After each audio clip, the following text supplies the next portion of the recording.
So what's up mga ka-idol, yan is another day, another food trip gala na naman ang pinuntahan natin ngayon. At ngayon nga mga ka-idol ay mag-iihaw-ihaw food trip tayo. Dahil meron tayong nakita rito isang tindahan ng ihawan dito sa may MCDC Canlubang, ayan yung Iglesia ni Cristo.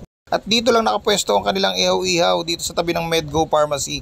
At eto yung iba't ibang klaseng inihaw na pwede nyong pagpilian pag pumunta kayo dito. At yan, meron yung atay, meron yung ihaw, meron tumbong. Ito naman yung kanilang mga sausawan, suka at meron sila ditong sweet sauce.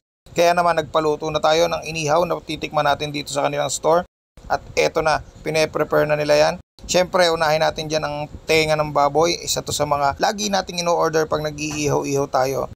Ito naman yung kanilang isaw ng manok. Ito yung gusto ko sa isaw nila, wala siyang aftertaste pag kinain mo. Kaya naman nagustuhan ko yung isaw ng manok nila dito. At ito yung isa pang in-order natin, yung kanilang tumbong. Isa rin to sa mga paborito natin pagdating sa street foods. Grabe, napakasarap at napakalasa. So yun nga mga ka-idol, kaya nga pala tayo napadpad sa lugar na to dahil ngayon mismo ang grand opening ng O's Talababa. At yan, isa tayo sa mga na-invite para sa kanilang grand opening. At grabe, hindi pa nagsisimula pero napakarami na ng tao na bumibili dito. At syempre, umuwi nga pala yung mismong may-ari, Sir Elwood. Galing pa siyang Vietnam at umuwi lang siya dito para sa grand opening. Kaya naman hindi na rin natin pinalampas yung pagkakataon at tinikman na uli natin yung kanilang talaba dahil na-miss natin tong talaba nila dito.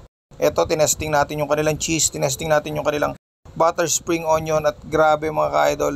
Ang sarap talaga dahil fresh na fresh yung mga talaba nila from Aklan. At syempre, tinikman na rin natin yung kanilang bagong menu, yung kanilang scallops.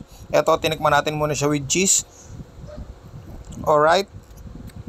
Grabe mga ka-idol, tingnan nyo naman. Napakalaman at napakalasa ng scallops nila. So lahat ng tinitinda nila rito is fresh from Aklan. Kaya naman napakasarap at sariwang-sariwa nyo matitikman ang kanilang mga tinda rito.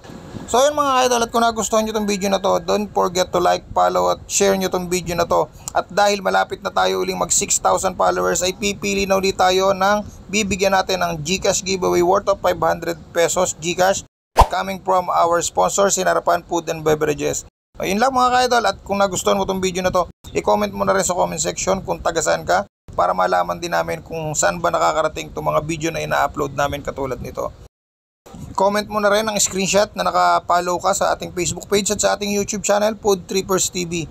Dahil baka isa ka na sa mapili ng ating sponsor na bibigyan ng ating GCash giveaway ngayong 6,000 followers natin.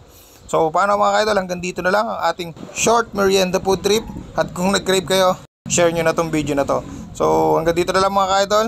Maraming salamat sa laging pagsama at pagsuporta sa mga food trip gala na pinupuntahan natin katulad nito. Kaya naman, kita-kita tayo sa susunod na vlogs. See you guys!